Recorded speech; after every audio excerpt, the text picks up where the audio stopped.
Well, they found a lot of documents, and that's in history books, but they didn't find the ark.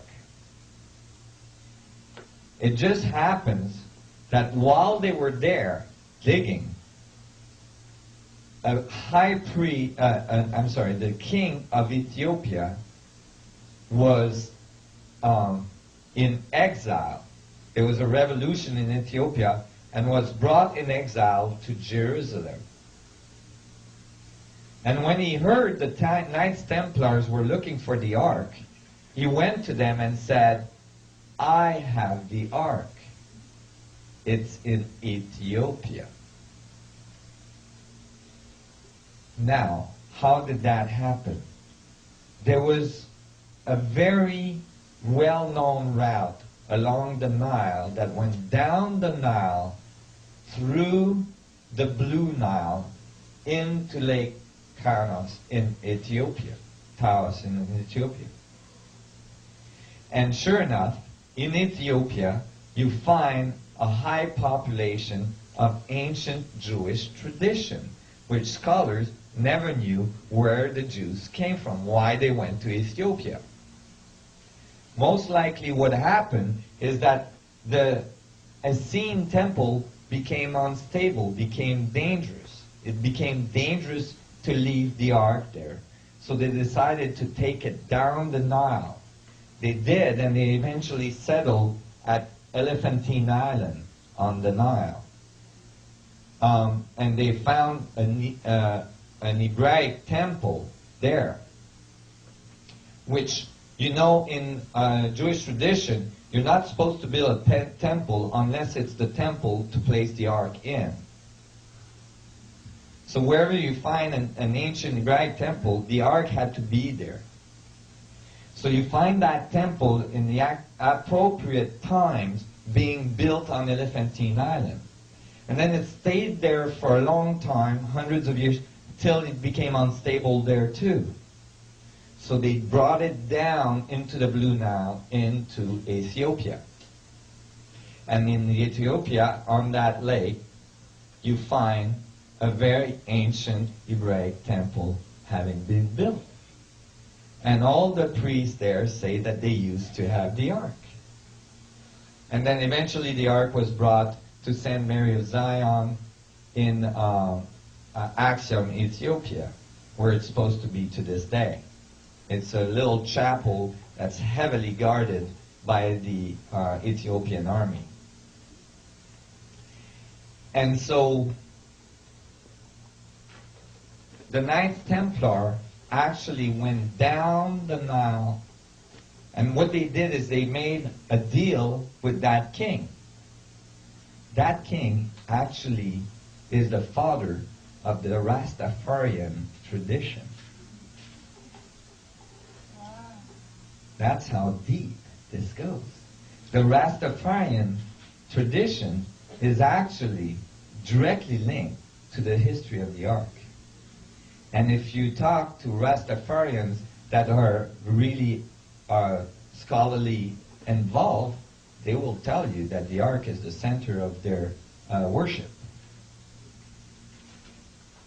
So the Knights Templar, isn't this amazing? The Knights Templar went down the Nile with that king, and because they had the control over the European armies, said, "We'll give you back your country.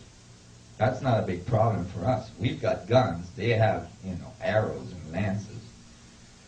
And so they went down the Nile. Actually, they didn't have quite guns at the time, but they had more advanced technology than the Africans.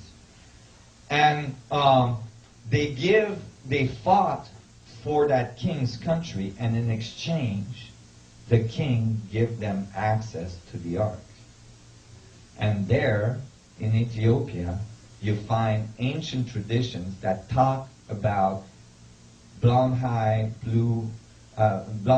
hair, blue-eyed people, Europeans, coming during those years, liberating the country, and building all sorts of things. Now, when you find these things they built, you know they didn't build this with conventional means. Because when you find the things they built in Ethiopia, you find that those are churches. One of them is a church that's a big Knights Templar cross type of structure that is not built, actually it's cut into the stone, like laser cut into the stone, and then it's cut inside it and then emptied out. This huge chapel, right? Basically cut, like sculpted right out of the stone. Only one person has been able to interview the guardian of the ark today. One priest in Ethiopia is chosen to guard the ark, and he has to be pure of heart. And when he's chosen to guard the ark, he never leaves the chapel where the ark is. From that moment on, he stays there for the rest of his life. That high priest gives one interview, and he gives it to Graham Hancock, and it's in the book, The Sign and the Seal.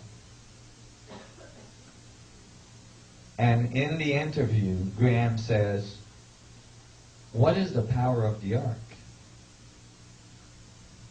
And the high priest, well, first of all, he says, how was it the first time you went in front of the ark? And the high priest said, "It was terrifying." And Graham Hancock says, "Why?"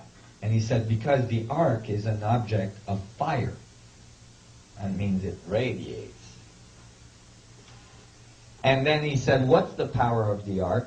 And the high priest pointed across from the chapel in Ethiopia. And across from that chapel in Ethiopia are huge pillars, some of them 500 tons pillars of granite that were erected, just like Egyptian obelisks. And he said, this was not done with the power of man. This was brought here with the power of the ark. So he actually says directly to Graham Hancock that the ark has gravitational capabilities. Go ahead. What do you think is... Interestingly, when they arrived in Europe, the first thing they did is that they built, you see, all of a sudden they became builders. Out of nowhere, all of a sudden, they could build amazing structures. The first thing they built was the first Gothic cathedral, Chartres, a huge cathedral in France. Now that cathedral has been examined by many engineers, and all the engineers agree that thing is not reproducible with current technological advancements. I mean, you're talking whole temples, whole pyramids were covered with gold. You don't do that by mining in the middle of the desert. Okay? So, the ark crystal is the philosopher's stone that the alchemists were looking for. So when you start, now it starts to make a whole picture different, eh? The Knights Templar could not talk about the ark directly because the Vatican would have had their head real quick. So they had to talk about it in terms of magic, in terms of magical spell. They had all these ancient books that had description of the ark. They started to distribute those in underground, grassroots, sectors. And all these became magical texts. That's why you see all these ancient texts appearing in the middle of Europe, like the Kabbalistic texts. And the modern archaeologists and historians think, the Kabbalah came out of the 11th century in Europe. It's not